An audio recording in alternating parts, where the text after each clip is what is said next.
This Syvecs help video is based on the drive-by-wire control of the Syvecs ECU range. This strategy should only be tackled by advanced calibrators, but the point of this video is to go over the basic aspects of setting up the drive-by-wire control and what items it needs to work.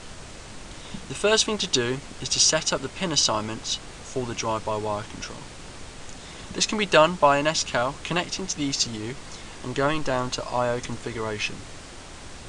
Under I/O configuration, then go into pin assignments and first setting the TPS inputs which are set.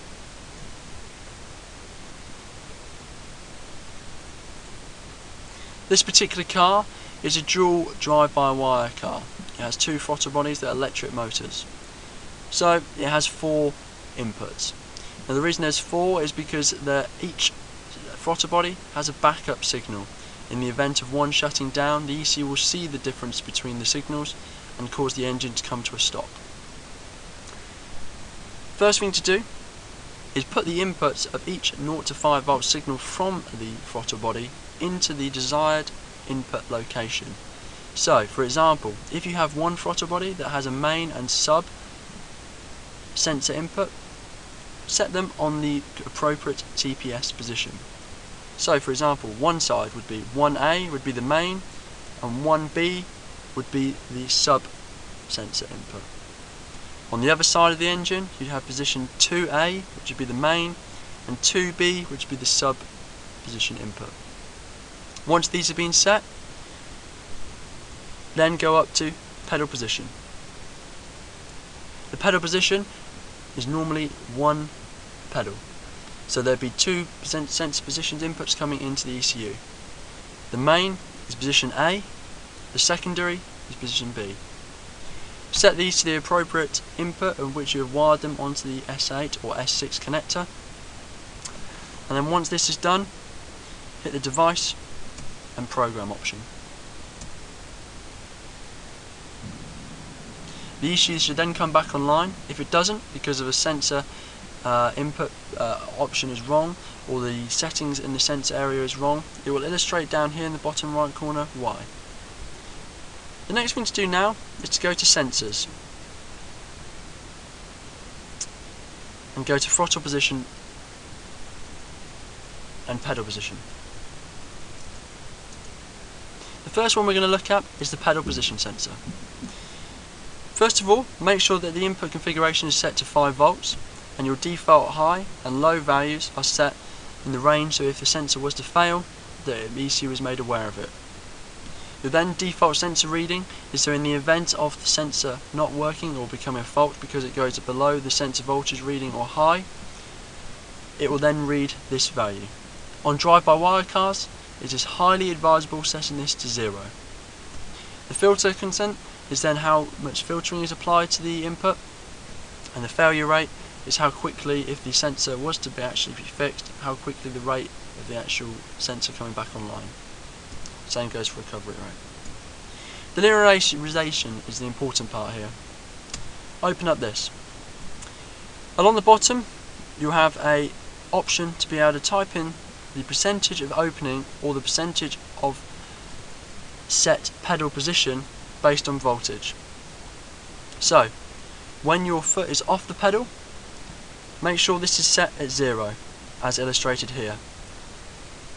After this, put your foot flat to the ground or press on the pedal position sensor to see that the voltage goes up. Here, set this at 100 or near as.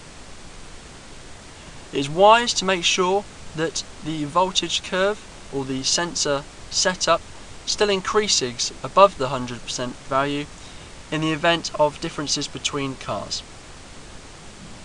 Once this is done on pedal position A, it's then worth doing this on pedal position B. A lot of the OEM manufacturers tend to make the pedal position B or the sub pedal position input half the value of the first one in terms of voltage output, as can be seen here. Set these appropriately by selecting the area, pressing enter, entering 0, and then again making this value 100. To go between these 2 points, if say the values here are different or wrong, you can interpolate between the 2 points if it is a straight curve by selecting the values, going to Math, Interpolate, and then X. The important thing is to make sure here afterwards that the Enable AB validation is set to Enable. This is a blue item, so blue items require an ECU flash or program to ensure that this is saved. Once this is set to Enable, program the ECU by going to Device and Program, and then after the ECUs come back online, make sure that the maximum AB difference is a small value, roughly between the 8 and 10%. What this means is if the pedal position A and pedal position B values went without an 8% difference, it would then cause the ECU to cause a pedal positioning error and cause the ECU to either go into limp mode or turn the engine off based on how you set it. The same goes for the throttle positions. Down to throttle position. Here, obviously because it's a dual drive-by-wire car, we need to set up the 4 linearizations.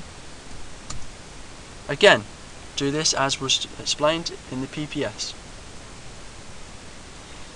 This will actually require, if the engine is currently in the car, someone to actually physically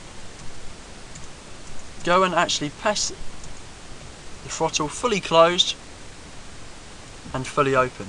Now before doing this, it is worth mentioning that it is very important that the Enable when engine stop is set to disable.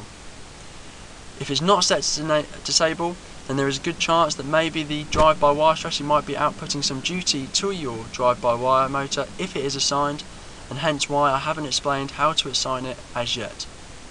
As I'm on my own today, I'm actually going to turn this to enabled to show you the throttle, to illustrate as if someone was opening and closing the throttle. So here, you would set this at 0 when it's fully closed. It's not fully closed at the moment because I haven't got someone pushing it.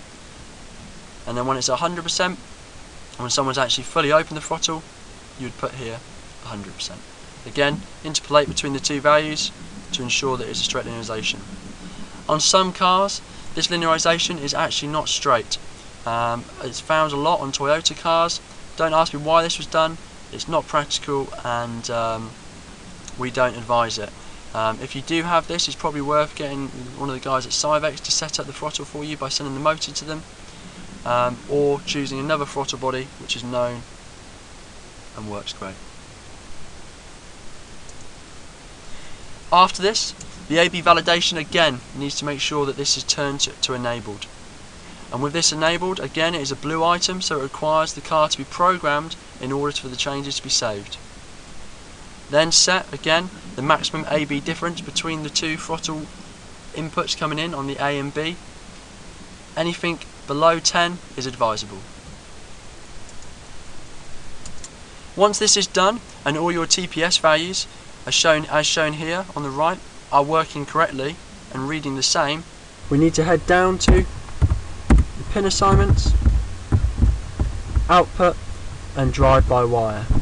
Now each throttle body is linked to 2 H-bridge drivers, so for the first throttle body it's linked to H-bridge 1 and 2, and for the second H-bridge throttle body it's linked to H-bridge 3 and 4. Assign these then, so drive-by-wire 1 is on H-bridge 1 and drive-by-wire 2 is on H-bridge 3. Once that's done, head up to the drive-by-wire and we'll turn on the enable when engine stopped. This will then turn on the drive-by-wire motor output, but before doing this, obviously a programming is required because you've changed the H-bridge pin assignments to actually now be populated.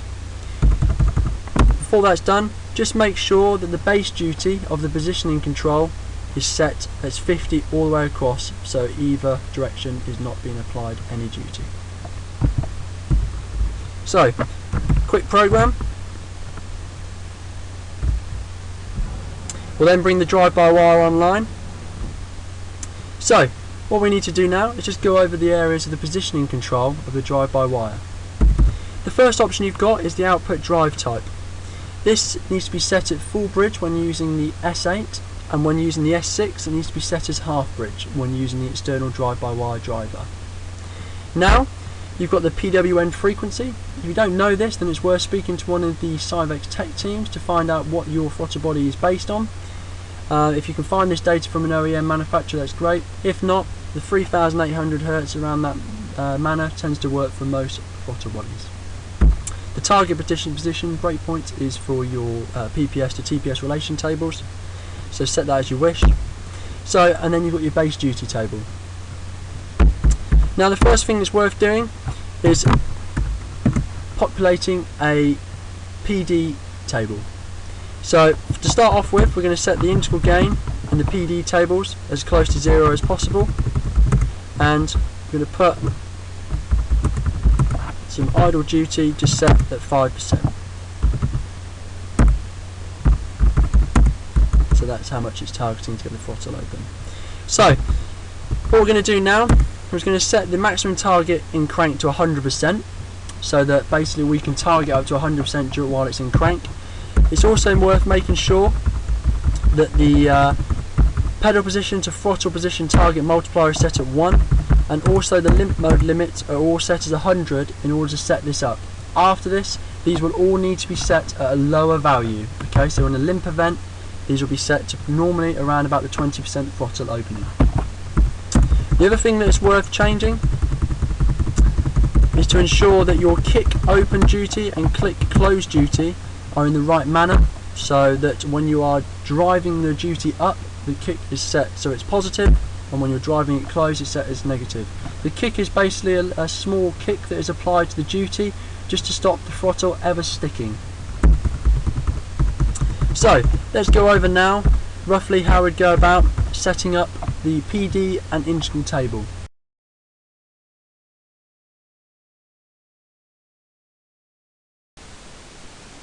Before we go about populating the PD table and integral table, we need to explain the basic function of what the table is built up of. In the centre, you have a drive-by-wire, one error of 0. What this means is when there is no error in terms of, i.e. if you're targeting say 50% throttle and you've reached 50% throttle, then there's a 0 error.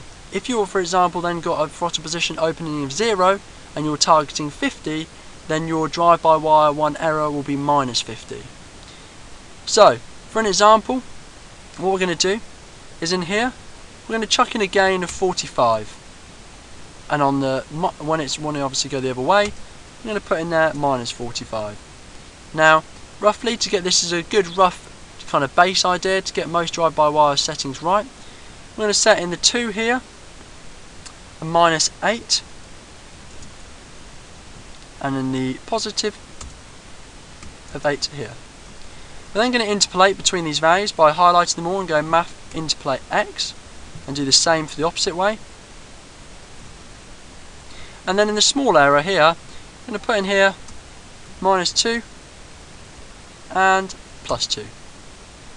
Now this kind of table is a rough kind of slope for most drive-by-wires, which we recommend inputting first. And then after that is a series of fast data logging then to see how you can improve the PD and the integral to actually make the actual drive-by-wire control as stable as possible and as fast as possible. So, same for the integral. In here, I'm going to put in 20, and in here, minus 20, and then for here we're going to put in here minus 2 and plus 2, and again interpolate between the two values. Now, important thing is now, obviously, we've still got the drive-by-wire enable turned off to save battery life. It's also worth mentioning, which you might get during the setup of this, you might get a drive-by-wire positioning error. This is basically where your target hasn't been met within the X amount of time which you've set in here. So if it within 700 milliseconds, or based on the maximum duration, or within 250 milliseconds the throttle sensor fault duration is not met, the drive-by-wire will shut down because it thinks there's a problem with the motor. You've got an acceptable error margin here which you can set at 15%, so it's worth noting that. It's also worth noting that you'd never want to drive the drive-by-wire all the way down to 0 or 100, because obviously you're going to burn the motor out. So what is recommended is have a final duty minimum of 20% and final duty maximum of 80%. The kick is then obviously the which we've talked about before, for keeping the throttle body not jamming. And what we're going to do now is see how close our base duties are. So we're going to turn this to enabled, and the first thing we're going to look at is getting rid of the wind up in the drive-by-wire duty 1 integral. So the first thing we're going to do at the moment, the drive-by-wire 1 is pegged at 30. So we're going to go here, add 10 on top of this, and try and get this drive-by-wire 1 duty integral as close to 0 as possible. Again, we're going to then go down to minimum target in crank, which we're using for our current drive-by-wire target positioning, and do the same again. We can see the integrals wind up, so we're going to change that again. And again, as this is the purpose of the video, we're going to actually do this a bit quicker and ramp this all the way up to 100 and just get our base duties right.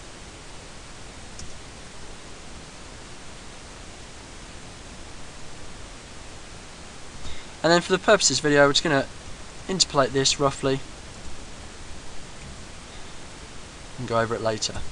The next important thing is to look at is when the throttle gets close to the driving into the stop, the return spring is quite powerful sometimes, so you'll find the duty has to have a bit of a kick down there. So what we're going to do, I'm going to set this then the maximum to 3, which is the lowest value we've got on the base duty. And we're just going to watch and tweak the integral for this, so you can see that it's completely different for the rest of the table.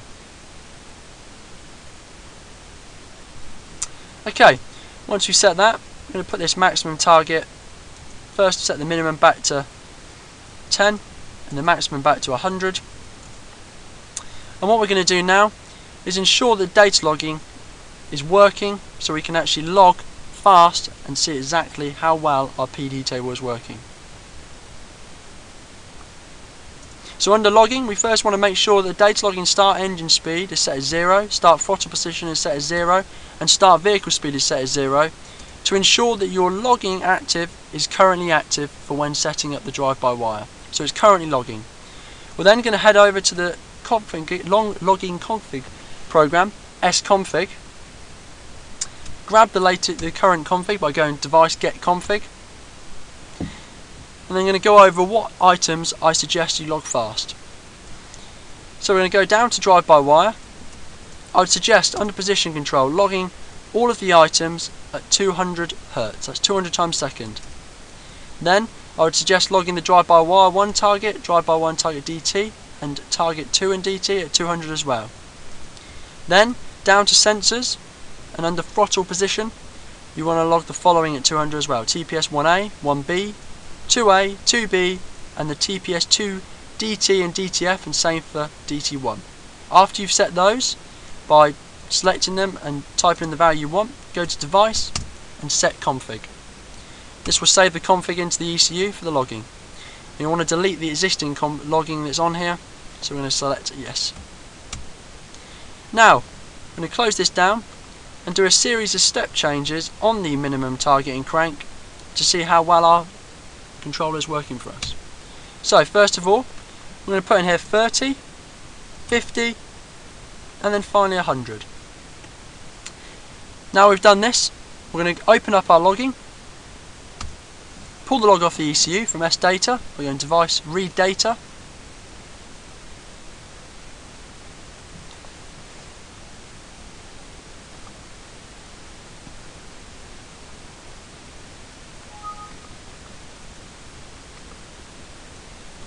and go file, load latest data in SView, just so we can see what exactly is going on.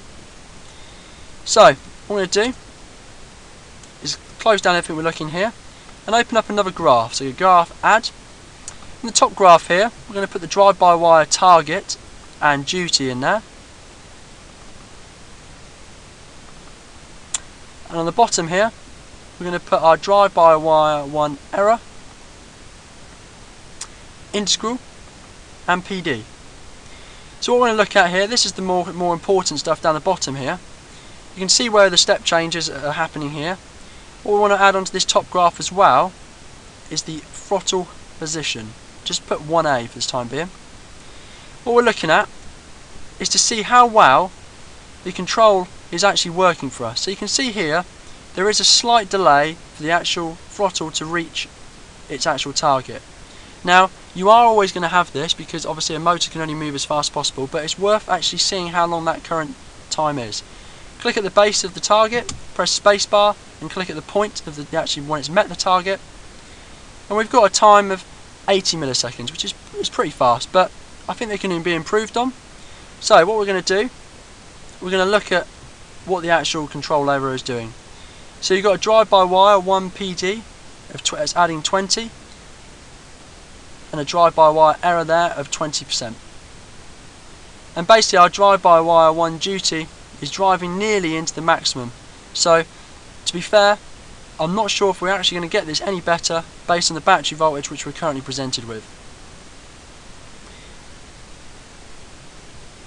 Now just to show you what we're actually, other things we're looking for, the other items we want to fix, at the moment the control is really good in the fact that it reaches its target and the TPS actually sits at the target, and when it's reached it doesn't overshoot at all.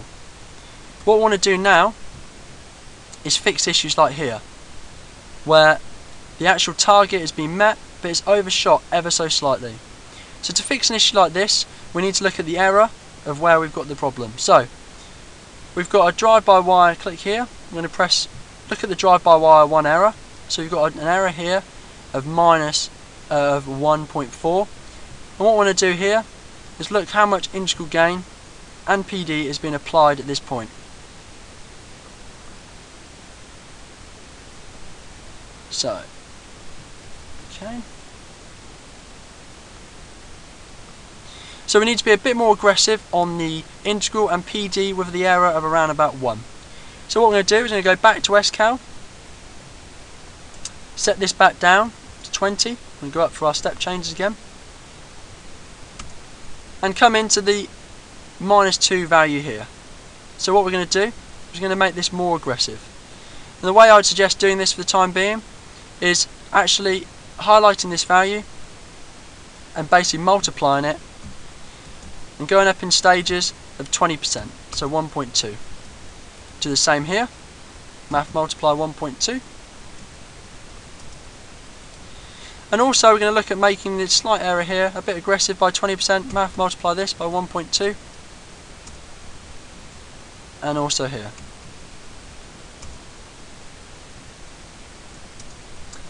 Same goes for here on the integral. Going to math multiply this by 1.2, and also 1.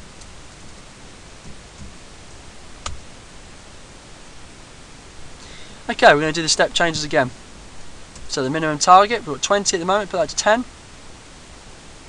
We have 30, 50, and 100. Instantly, it already looks better just watching the TPS down here. S data again, read data off the ECU. I'm going to skip through this bit now to save the video, and then looking again in this area to see how well our controller is working. You can see here now it's a bit sharper on the up climb and reaches its target nicely. Slight overshoot, so it has made it better, ever so slight. You can see here the target was 50 and it went to 51.3. So what we'd need to do here again is sit here, look at the drive-by-wire 1 duty integral and the PD, and basically for this error tweak it ever so slightly. So the error has gone down now, it was at 1.74. So what you need to do is just keep tweaking those values in order to get this as best as possible. The final part of this video is to ensure that at low throttle movements that the actual TPS is stable. What we're going to do here, again we're going to look at using the maximum target this time in crank, because obviously we're going to keep it lower. We'll just change it in series of steps and just watching how good the drive-by-wire 1 error is. Now obviously this is going to be around the areas of where the car is idling, so the better the control is and the smoother it is, the more smoother the idle is going to be. So you can see here when you do change it, you have got a slight time in which it takes for the drive-by-wire error of the TPS to reach its target, and you can actually help this out again by coming to your PD table and increasing these values. They are the values that can be changed live to try and help it reach its target.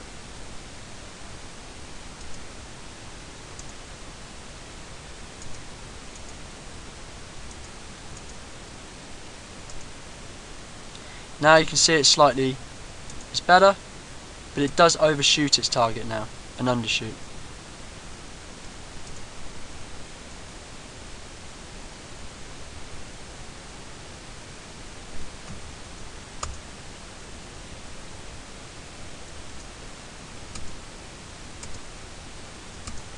Instantly better. Once you've gone over it and got your control algorithm for the PID as good as you physically think it can be, it's worth making sure that all the safety parameters are enabled and set. First of all, down in the limp mode limit, it's worth here putting the maximum target for all the values at around 20%. You can change for different targets, i.e. if you have a fuel pressure trip you can set a different limp target, and you can set different limp targets for all of these different parameters at the bottom. It's then worth mentioning that it's worth making sure that your outside error margin is set correctly and you have your duty here in a tight manner, and also that down in the sensors your AB validation is definitely enabled on the TPS and on the PPS. Any further questions on the setup of the drive-by-wire or its control, please get in contact with Syvecs technical support.